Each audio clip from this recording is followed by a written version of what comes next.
caso sonado, triste, que ocurrió en nuestro país en relación a la producción del cloruro de sodio que se comercializó de manera masiva en todo el país y que hubieron algunos eventos de muerte en personas que fueron por una diarrea, por un resfriado y recibieron ese suero.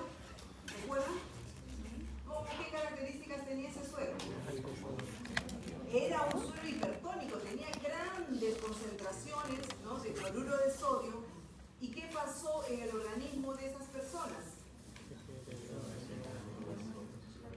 Las células detectaron de que había una cantidad de cloruro de sodio circulando y comenzaron a extraer el agua que tenían cada célula para poder nivelar. Pero como la concentración del cloruro de sodio era extrema, las células comenzaron a morir porque se deshidrataban tanto que quedaban pues exhaustas.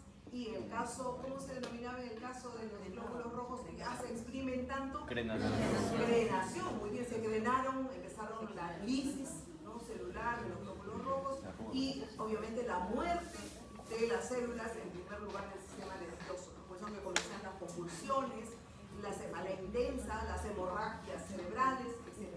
Entonces, cuando hay una alteración en el medio interno, las células trabajan.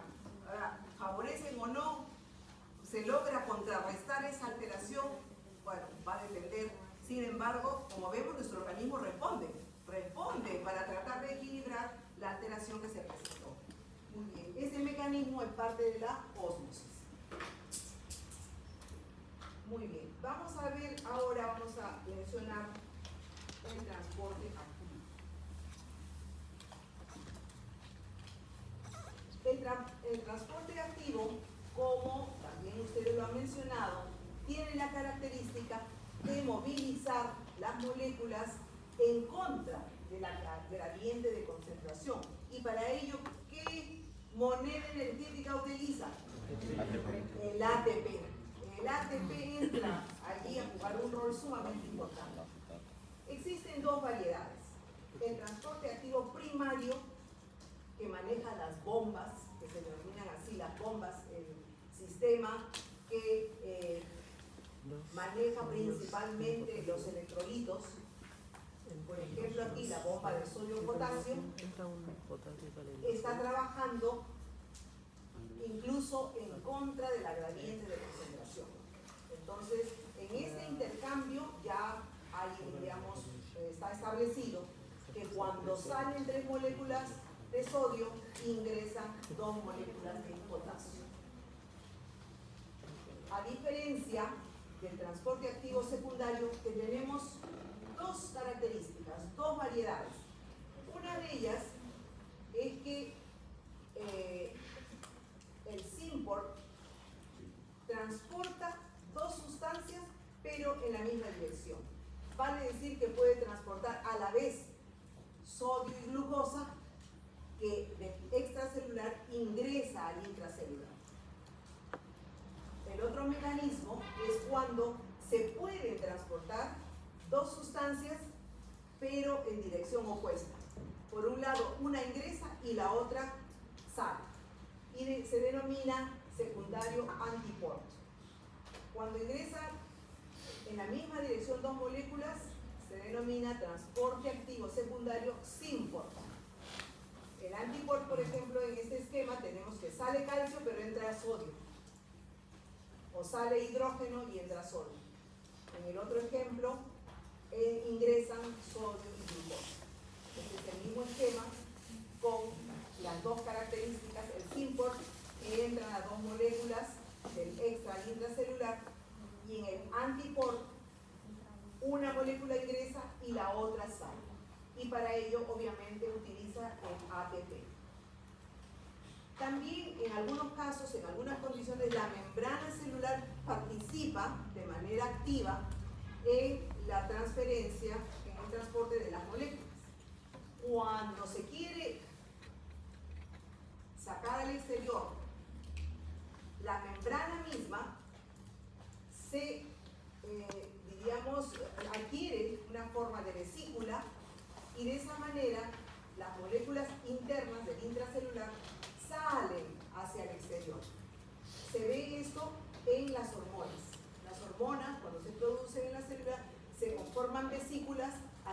ingresan a través de estas vesículas, que son también parte de la membrana, el exterior al torrente circulatorio. Se denomina exocitosis. En el caso inverso, la endocitosis es el ingreso del extracelular de una serie de moléculas, partículas, etc. Una condición, una característica bastante importante que nuestro organismo, en nuestro sistema inmunitario funciona es la fagocitosis. Cuando nos vamos a infectar por un virus, por ejemplo un resfriado, las células inmunitarias generan una fagocitosis de los virus para controlar, ¿no?, la infección. Cuando se trata de ingresar líquido, moléculas líquidas de líquidos, se llama pinocitosis. Y también existe otra modalidad de endocitosis que utiliza receptores, como en el caso de la molécula LDL del colesterol. Entonces, en la endocitosis, en el ingreso de las moléculas del extracelular al intracelular, existen modalidades dependiendo si es sólido, como las bacterias, si es un líquido, como el agua en algunas condiciones, o si necesita, además de formar la vesícula, de algún receptor. Miren, acá está la membrana con el receptor para ingresar la sustancia del torrente circulatorio al intracelular.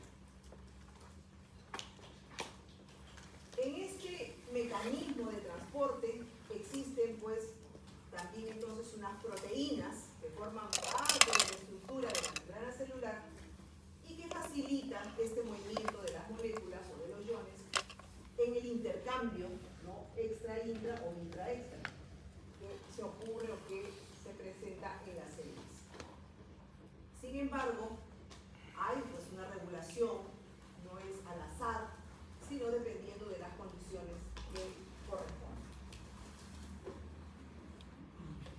¿Cuáles son las proteínas de transporte principales que vamos a revisar?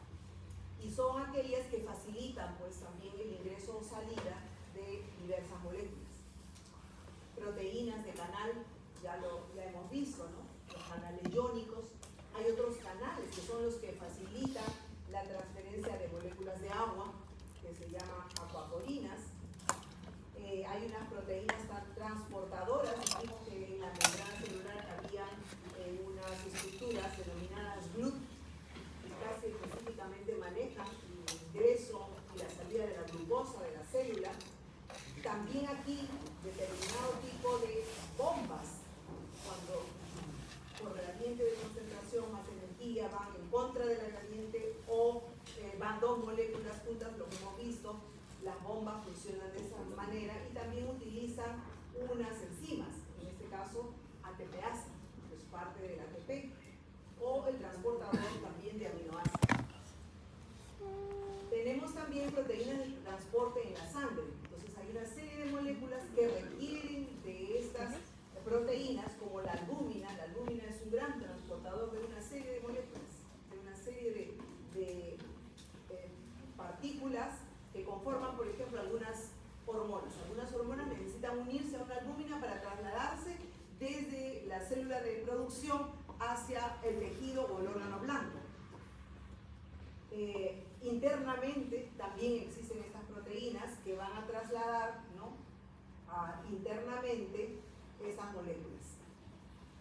En la estructura propia de la célula, en el citoplasma, o miren el transporte después de las moléculas del citoplasma al núcleo.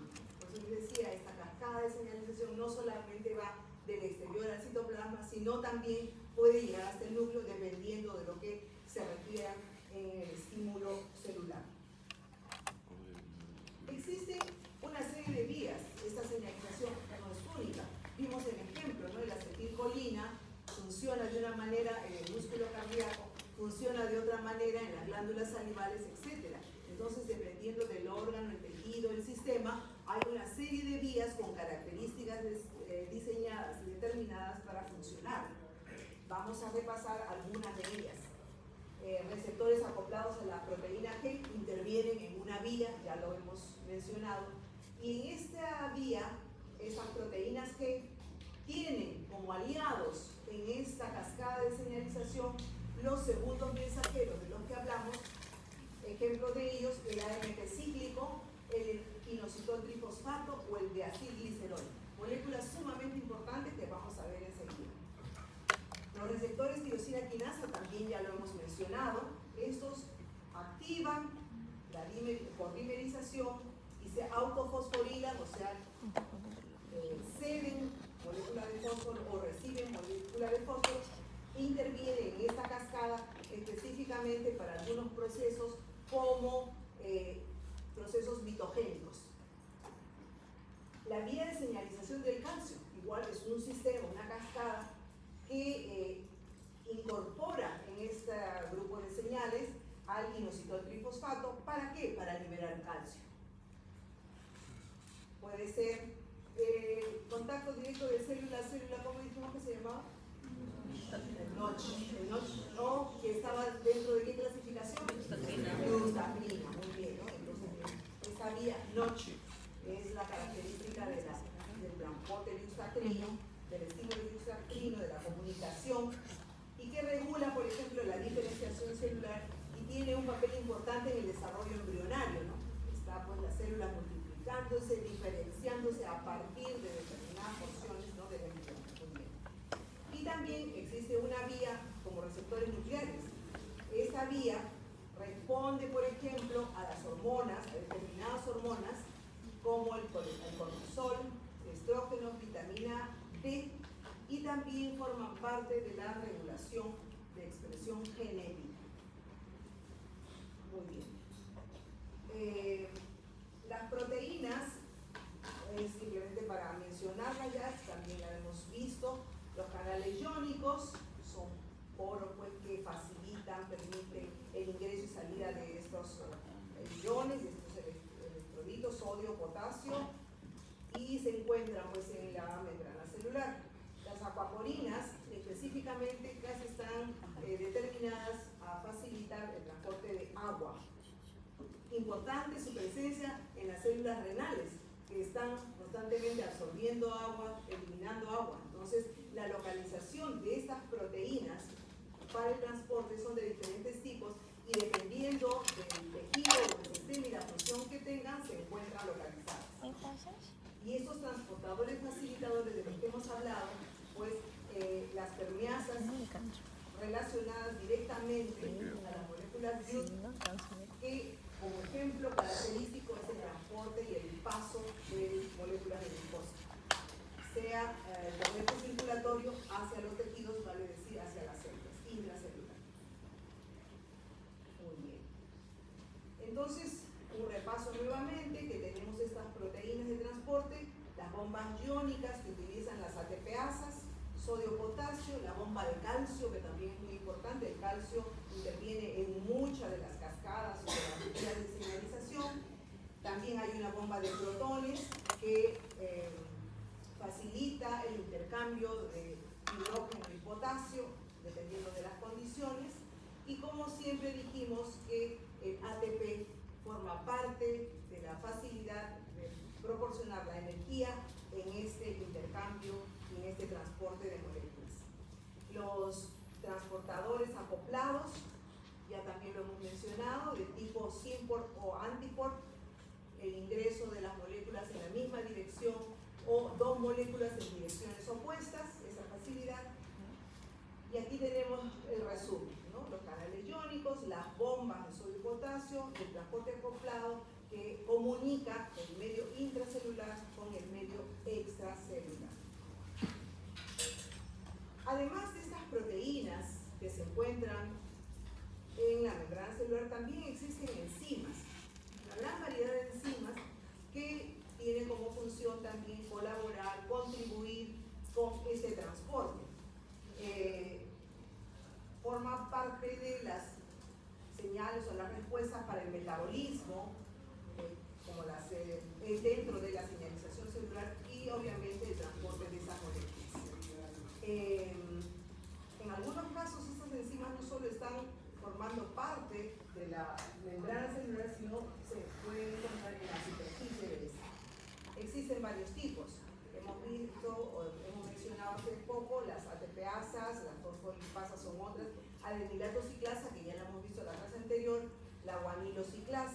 los receptores de tirosina, las proteínas NTPasas, las metaloproteinasas de membrana, etc. Hay una gran variedad, cada una de ellas con una función determinada para el accionar también en una circunstancia determinada. Vamos a hablar algo sobre las proteínas fosfatasas. Estas enzimas son sumamente importantes porque juegan un rol indispensable en la movilización de la molécula de fósforo. Elimina los grupos fosfatos y en este proceso o en esta reacción se llama desfosforilación, o también captan, adhieren una molécula de fósforo para un funcionamiento. Y esto se ve claramente cuando el ATP libera, ¿cómo se llama el ATP? Adenosín trifosfato. ¿Por qué? Porque tiene 3 fósforos. Entonces, para contribuir a una reacción, se desprende, ¿no?, de 1 o 2 fósforos, dependiendo de la circunstancia, y libera estas moléculas como parte de la energía. El proceso en que libera el fósforo, la molécula, el sustrato, en este caso en el ejemplo, en el ADP para convertirse en ADP, se llama desfosforilación, que es lo que estamos viendo acá, y es que se transforma de trifosfato en difosfato. En acción contrapuesta tenemos las proteínas quinasa, que son las que facilitan, colaboran en añadir un fósforo a una molécula determinada. En este caso, en muchas circunstancias, el difosfato recepciona una molécula de fósforo y se transforma en, si el difosfato recibe un fósforo más, se transforma en trifosfato. Entonces, este es un mecanismo cíclico que hace que la molécula de adenosina se convierta en di o en trifosfato, interviniendo directamente en las reacciones diversas. Y esa participación de esta molécula es clave, pues, en el metabolismo en general de todo el sistema de nuestro organismo, en la proliferación celular, como respuesta inmune, ¿no? De manera que constantemente se están produciendo estas reacciones y la alteración, la falla, la deficiencia en alguna de estas vías nos va a dar como resultado la desregulación, ¿no?, de la homeostasis y la alteración o la manifestación de distintas enfermedades. Por ejemplo, el cáncer, la diabetes, los trastornos neurodegenerativos están siendo relacionados también a alteraciones a estos niveles. Entonces aquí tenemos un cuadrito de algunas proteínas fosfatasas, cuál es el sustrato principal de la estructura y cuál es el ejemplo de su función.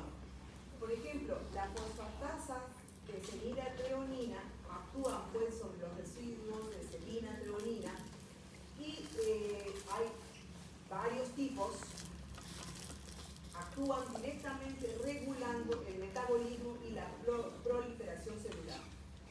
Las fosfatasas de tirosina eliminan los fosfatos desde los residuos de tirosina, también los hay en varios tipos y están como ejemplo relacionados al control de la insulina y a la señalización dentro de los receptores de tirosina quinasa, que también ya hemos visto. Existen también unas fosfatasas de doble especificidad, o sea, actúan dependiendo de la condición con la serina, como el primer caso, o con la tirosina en el segundo caso.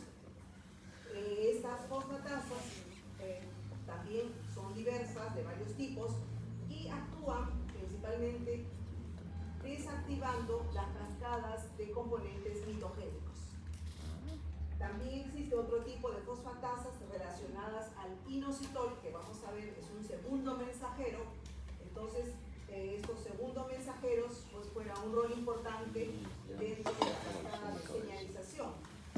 Vale decir, inhiben, por ejemplo, en algunos casos la proliferación celular cuando pierden un fósforo dentro de su estructura.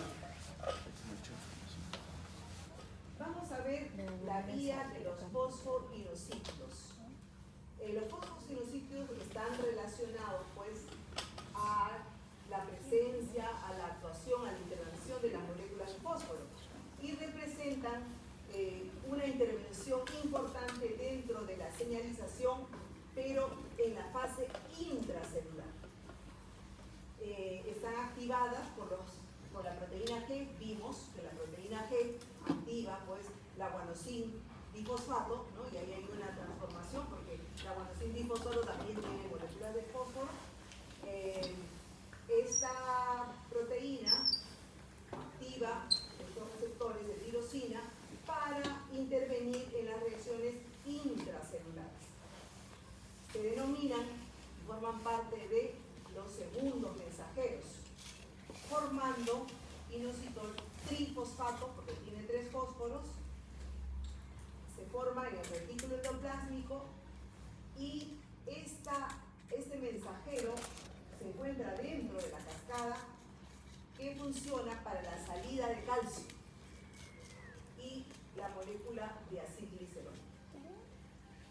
Este mecanismo del movimiento de calcio está relacionado con el crecimiento celular, con la supervivencia, la migración de determinadas moléculas, como decimos, intracelularmente. O sea, desde una señal externa, internamente participa, los fosfoinosíclidos participan como segundos mensajeros para la respuesta, en este caso, de liberación de calcio. ¿Cuál es el mecanismo de esta vía? Que también produce diacilglicerol. Vemos aquí el ligando que estimula la proteína G en esta fracción alfa-Q. También forma parte de la activación de los receptores de tirosinquinasa. Activan la fosfolipasa C, ¿no? En esta porción de la proteína G.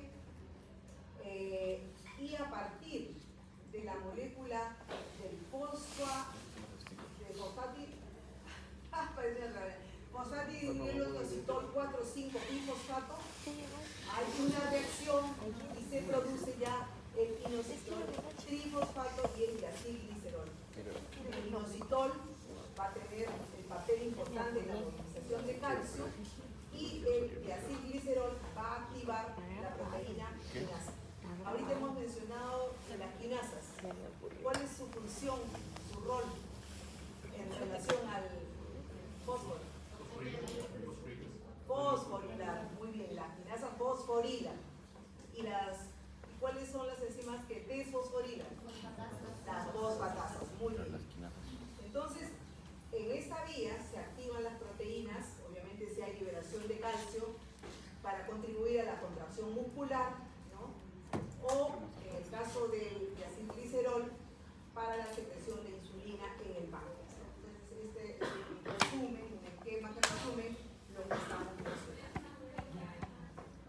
El inositol trifosfato, esta es su estructura, ¿no? Química, a partir del difosfato, y esta es la estructura química del diacilglicerol.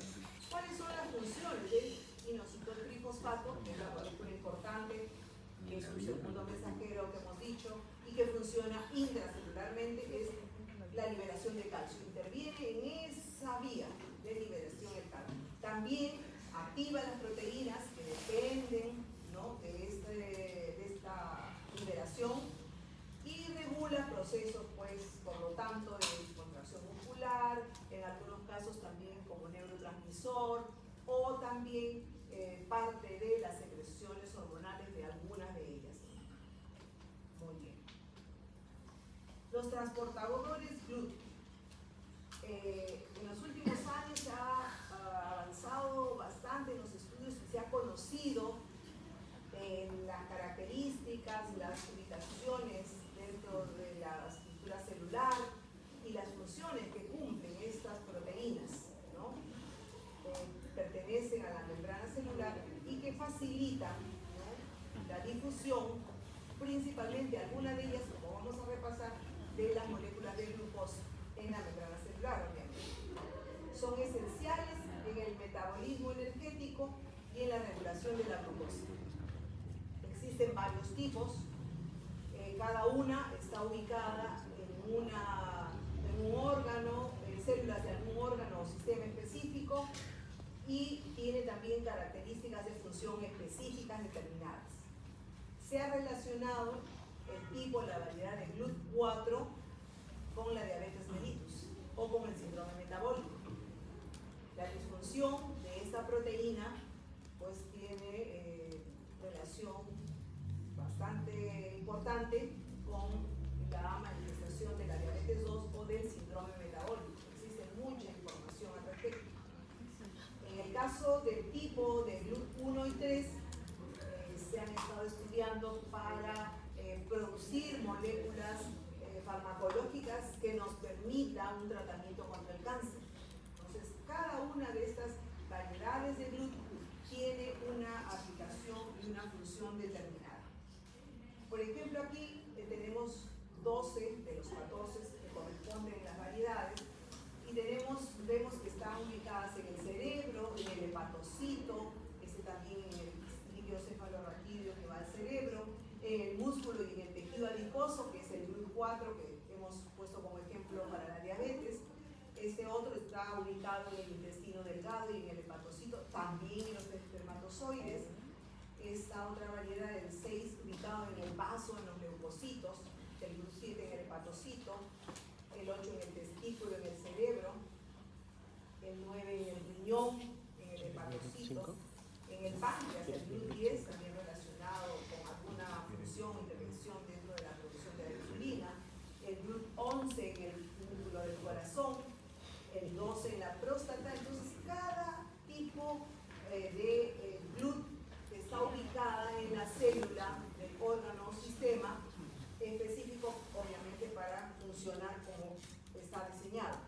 Acá hay un cuadrito que nos menciona los 5 GLUTs, diríamos, más resaltantes, con ejemplos de su función.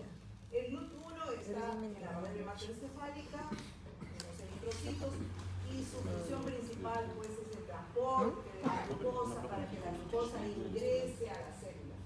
La célula nerviosa es una célula que se alimenta mucho de la glucosa, por lo tanto necesita una dotación permanente, regular, estable de este componente. El GLUT2, que está en el hígado, en el páncreas, que también es un sensor de glucosa para un transporte bidireccional. Ingresa a la célula y también sale de ella. En el caso del hígado, ¿no?, que también forma parte del metabolismo de los carbohidratos, y que la glucosa es una molécula importante en ello. El GLUT3, que se encuentra en el sistema nervioso, también contribuye pues al transporte de la glucosa. El GLUT4 en el músculo y en el tejido adiposo, volvemos a mencionarlo, la regulación por la insulina para la captación de la glucosa en este tipo de tejidos. El GLUT5, que se encuentra en el intestino delgado, ya maneja otra molécula, ¿no?, tipo fructosa. Entonces, como vemos, la proteína GLUT está ubicada dependiendo de su función en un órgano o un sistema en particular para cumplir principalmente con la facilidad o el equilibrio de la glucosa intra y extracelular. Ahora nos vamos a centrar en los ionóforos, las moléculas que contienen o que tienen la capacidad de permitir el paso de iones. Estas moléculas son parte de la membrana celular que hemos mencionado en un inicio y facilitan pues como transportadores a estos iones a través de canales. Hay también varios tipos que están relacionados con el transporte, o su función es el transporte de estos iones, como por ejemplo el potasio, otro tipo de iones, el calcio incluso, pero están relacionados también, para cumplir esta función, a moléculas farmacológicas. Entonces, a determinados medicamentos, estas moléculas que facilitan el paso de iones determinados que contienen los medicamentos, ¿no?, utilizando esa facilidad y esta característica propia del fármaco en la presentación de iones para ingresar a las células del espacio intracelular, ¿no? Entonces, están relacionados a la parte terapéutica. Como hemos dicho, nuestro organismo,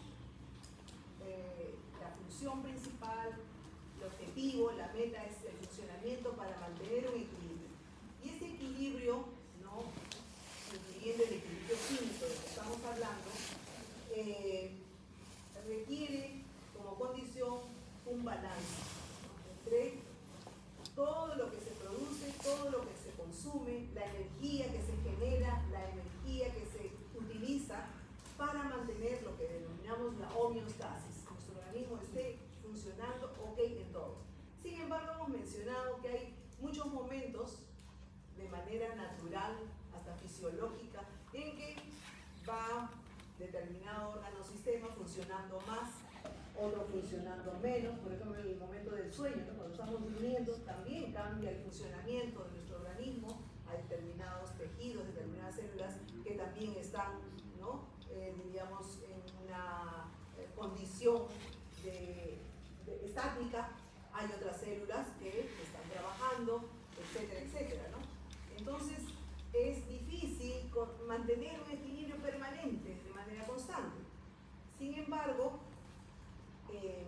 existe un flujo constante, pues, de la energía que se está movilizando para tratar de mantener este equilibrio. Por ejemplo, la glucólisis, la respiración celular tiene que estar de manera permanente, ¿no? Si nos falta el ATP, imagínense, ¿no? Nos falla el corazón, nos falla, pues, nos da calambre, nos cae mal la comida, las enzimas no se han producido, ¿no?, etcétera, etcétera. Ya presentamos una serie de sintomatologías. Entonces, la conversión de la glucosa es de manera permanente, 24/7. La síntesis y la degradación de proteínas también constantemente se están, ¿no?, nuestro proceso de catabolismo es también permanente, y el anabolismo, contraposición, también está produciéndose o funcionando de manera permanente. La regulación del pH celular. Nuestro pH tiene que estar estable. Si hay alguna alteración, vamos a hacer acidosis, alcalosis, va a haber un desequilibrio en el bicarbonato, eso jala un desequilibrio en la concentración de CO2, etc. Entonces, es una desregulación del funcionamiento general de nuestro organismo. Por lo tanto, existen sistemas, ¿no?, que están trabajando 24/7 para tratar de alcanzar esta homeostasis. También se sabe que hay algunos factores que afectan de manera más evidente este funcionamiento de equilibrio. Por ejemplo, cuando las concentraciones o el transporte de las células o la actividad enzimática no está equilibrada, ¿no? Estas concentraciones se alteran por X razones, influye en el funcionamiento de equilibrio de nuestro organismo. Cuando las enzimas, la actividad enzimática en general también está incrementada por una razón, hay una alteración del equilibrio. Hemos puesto el ejemplo de la digestión, ¿no? Si no producimos enzimas, o si están las enzimas produciéndose en mayor proporción, obviamente el equilibrio de nuestro organismo se altera. Si hay alguna condición en que nos falta ATP, o sea, falta la energía celular, entonces, ¿no?, como consecuencia, también hay un desequilibrio en el funcionamiento en general. Gradientes electroquímicos, o sea, cuando el transporte de iones se produce por alguna condición en más o en menos, se presenta un desequilibrio. En situaciones incluso fisiológicas, por ejemplo, si nos cambia la temperatura por X razones, también, ¿no?, hay un cambio en el equilibrio, en la homeostasis, y se manifiesta por algunos signos, ¿no? O el pH de la sangre, nuestro pH en general se modifica. Hacemos mucho ejercicio, nos deshidratamos, hay alguna alteración, ya no hay un equilibrio. Tenemos fiebre, hay un desequilibrio, ¿no?, de todos los componentes que funcionan para buscar la homeostasis orgánica.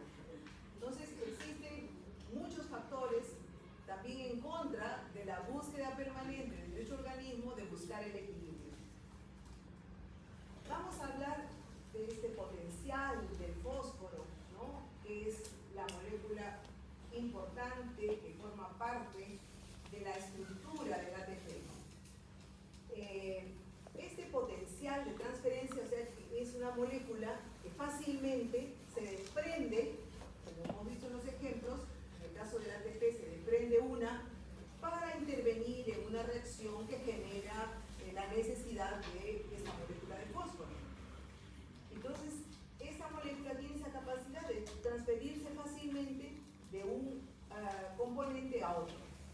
En el ATP, que es el trifosfato, en el guanosil trifosfato, que lo vimos también, que actúa intracelularmente como parte de la actividad de la proteína G, el guanosil trifosfato, la fosfocreatina, ¿no?, son tres moléculas o tres componentes que fácilmente intercambian, ceden o reciben este grupo de fósforo para formar parte de las reacciones en los diferentes metabolismos que tenemos en nuestro organismo, pero con la función de mantener, pues, el equilibrio de las células distintas en los órganos o tejidos. Cuando transfiere una molécula de fósforo, está también transfiriendo energía. Esta energía ya la hemos repasado, tiene, pues, función directa en una serie de reacciones. Ejemplos dentro de lo que son las señales de las neuronas, el crecimiento celular, el mismo metabolismo de las diferentes moléculas y componentes de la dieta. Entonces, el ejemplo más característico es que este ATP cede un fósforo, lo deja libre, y en este momento en que se desprende de una molécula, genera energía, la energía que se libera, y esta molécula de ATP se transforma en ADP. Pero también esta molécula tiene la capacidad de nuevamente recepcionar una molécula de ATP y volverse o convertirse nuevamente en ATP. Entonces, este ciclo se realiza de manera permanente, de manera constante, y vamos a ver qué favorece o qué es lo que se aprovecha de este ciclo. Aquí tenemos también otro ejemplo, ¿no?, que son parte de segundos mensajeros, ¿no?, esta movilización, diríamos, de la molécula de fósforo. Una quinasa transporta una molécula desde el ATP, dejándola libre para formar el ADP. En el caso de que la serina se adhiere a una de fósforo, se transforma en fosfoserinas. En el caso de la treonina, que se adhiere una molécula de fósforo, se forma la fosfotreonina. La proteína fosfatasa, ¿qué función tenía en relación al fósforo? Le retiraba, ¿no?, una molécula de fósforo. Muy bien. ¿Y la quinasa?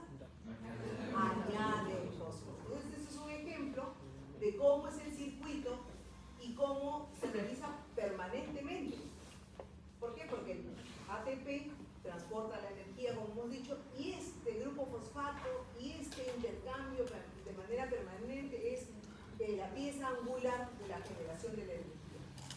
O sea, hay una fosforilación de las proteínas con esos sistemas, con estas reacciones en la señalización celular, en las enzimas quinasas que transfieren los fosfatos a las proteínas, ¿no?, como el ejemplo, y forman parte del metabolismo, de la glucólisis, para generar, en donde se necesita energía, ahí están todas estas reacciones y estos componentes y las enzimas que permiten esa transferencia, ¿no?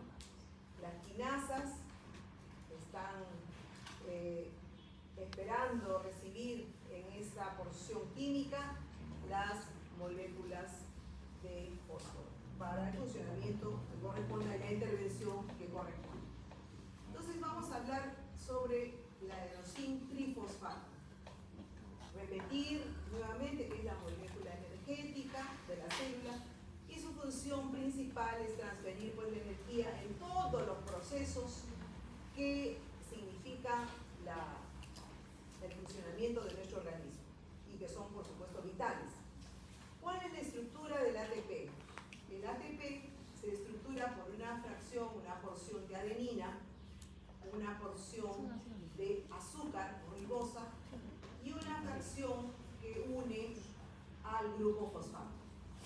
La adenina o base nitrogenada, porque contiene moléculas de nitrógeno, la ribosa o el azúcar, ¿no? Que tiene estos aristas hidroxilos, y los fosfatos, ¿no? Que corresponde a la unión de las distintas moléculas de fósforo adosadas entre sí. Cuando se rompen los enlaces del fósforo es cuando se libera la energía. Ese es el momento en el que se obtiene la energía libre para acoplarse a una reacción determinada. Profesora, Sí. ¿el ATP es un ácido nucleico? ¿Qué es el ATP? Adenosín Es parte. Es parte. Es parte. Es parte de un ácido.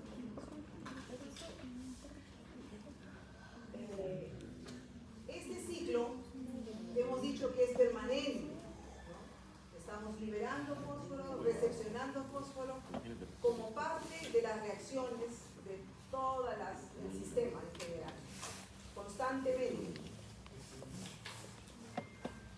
Entonces aquí volvemos a mencionar y volvemos a mostrar la estructura y ya aquí describimos el tipo de enlace que une la ribosa a las moléculas de fósforo. Es un enlace fosfoéster. A diferencia del enlace que une entre sí las moléculas de fósforo, que son enlaces fosfoanhídridos. Tomamos la denominación de adenosín monofosfato cuando contiene solamente una molécula de fosfato. Y hay condiciones en que como una molécula de fosfato cumple una función determinada. Ya van a ver cuando repasen los ciclos metabólicos. O en otros momentos, cuando tiene dos moléculas de fósforo o fosfato, se denomina adenosín bifosfato. Igualmente, si se ha incorporado una molécula más de fosfato, ya se convierte en trifosfato y entre ellas es el enlace fosfoanhídrido, a diferencia del enlace que une esta porción de fosfato con el azúcar. La respiración celular es la que requiere, ¿no? Es un ciclo especial que se produce en las mitocondrias y que requiere de este ATP de manera permanente. Y dijimos que la energía no se crea, no se destruye, sino se transforma. Entonces, constantemente esta molécula se va transformando en mono, en di, en tri, nuevamente regresa al di, al tri, etc. Según la reacción que se requiera y según la vía en la que esté presente. Es importante, porque les he recalcado los enlaces, tipo de enlaces que se encuentran en cada uno. Y aquí hay una comparación de las características de estos enlaces. ¿Y por qué tenemos que diferenciarlos? Por la función que cumple. Entonces, en el enlace fosfoéster es el grupo fosfato que se une al grupo hidroxilo de la ribosa, o sea, del azúcar. Este tiene la diferencia con el enlace fosfoanhídrido, que es el de los fosfatos,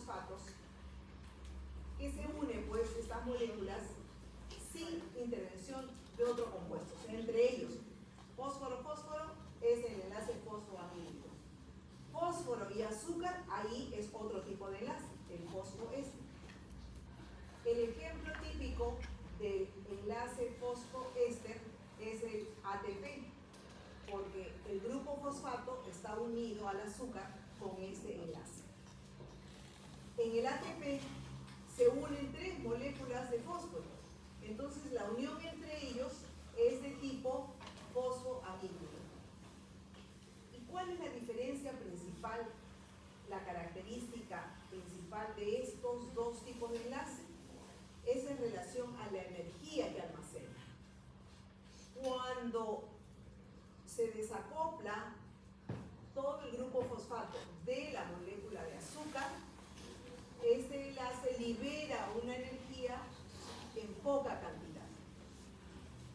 A diferencia del fosfoanhídrido en este enlace, que es el que une las moléculas de fosfato entre sí, este es el enlace que libera una gran cantidad de energía cada vez que se desagregan entre sí las moléculas de fosfato.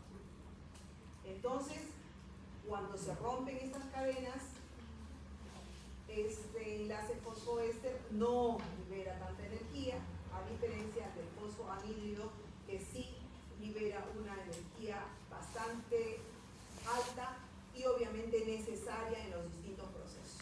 Entonces, por eso es que si el proceso, la reacción necesita mucha energía, el ATP libera el fosfato porque está liberando gran cantidad de energía que necesita esa reacción, esa fase metabólica, etc. ¿Cuáles son las funciones y el rol biológico del ATP? Energía, pues va a proporcionar, va a ceder, va a donar energía en los diferentes procesos metabólicos de nuestro organismo. Por ejemplo, en la síntesis del ADN, ahí la pregunta, ¿no? Tiene mucha relación obviamente con los ácidos nucleicos, la síntesis del ADN, del ARN, de los lípidos. En el catabolismo, ¿no? ¿El catabolismo usa energía o libera energía? El catabolismo libera energía, el catabolismo está regalando energía porque está desagregando las moléculas grandes en moléculas con características especiales y pequeñas para que lo usen. ¿Cuál es el proceso contrario? El anabolismo. Entonces el anabolismo está esperando la energía que le proporciona el catabolismo para construir ya las proteínas complejas que necesitamos y todas las estructuras que nuestro organismo requiere. Muy bien. Luego también forma parte de un trabajo mecánico, vale decir, impulsa ciertos movimientos celulares porque interviene, por ejemplo, en la contracción muscular, en el movimiento de los cilios, en algunas células que tienen cilios. ¿Qué células, de ejemplo, tienen cilios? ¿Perdón? El aparato respiratorio, claro, la fosa nasal, porque nos entra una partícula inmediatamente, ¿no? Los cilios tratan de eliminar la partícula y por eso estornudamos y todo lo demás, las células ciliadas. También funciona el ATP como un transporte activo de moléculas. Permite el transporte a través de la membrana. Claro, interviene en la señalización y todo ello. Y también interviene, ¿qué? En las bombas, hemos visto, ¿no? En el transporte activo. ¿Por qué? Porque está ahí presente. También interviene en la endocitosis, en la exocitosis, en el ingreso de las moléculas o el egreso a través de las vesículas, ¿no? Y también, pues obviamente, forma parte de la cascada de señalización celular porque es una molécula señalizadora. Activa la proteína quinasa, interviene en la comunicación entre las neuronas, etc. Compuestos ricos en energía son las moléculas pues, que almacenan esta energía, la transfieren a través del grupo fosfato que ya hemos visto, están interviniendo en muchos procesos metabólicos y en general en la regulación de la actividad celular. Estos son muchos de los compuestos que tienen los grupos fosfatos, que es lo que le da la energía que corresponda, ¿no? La ATP, la guanosina, el tipo A, la fosfocreatina, la glucosa 6-fosfato, estas enzimas que ya hemos visto. ¿Te dijo que salíamos 10 minutos antes? Volvemos a repasar que la fosforilación de ADP en ATP Ya hemos mencionado que es cuando se añade pues al ADP una molécula de fosfato que sirve para el almacenamiento y la transferencia, obviamente, de la energía, que también hemos visto, y existen dos tipos. Cuando es a nivel del sustrato, o sea, directamente en la reacción metabólica es donde se produce esa reacción. Ejemplo de ellas es el ciclo de Krebs, la glucólisis. En ese momento es que se produce ese añadido de una molécula de fósforo, o también en la reacción oxidativa. También vimos en la clase anterior, ¿no? Cuándo es una reacción oxidativa y cuándo se reduce, es una reacción de reducción. Principalmente es en la cadena de electrones y se produce dentro de la mitocondria. Esta energía también impulsa la bomba de protones que hemos visto, ¿no? Y genera una gradiente, funciona activando una enzima, la beta sintasa, que forma parte pues, de esta conversión, del transporte de un fósforo a otra molécula para formar desde el difosfato al trifosfato.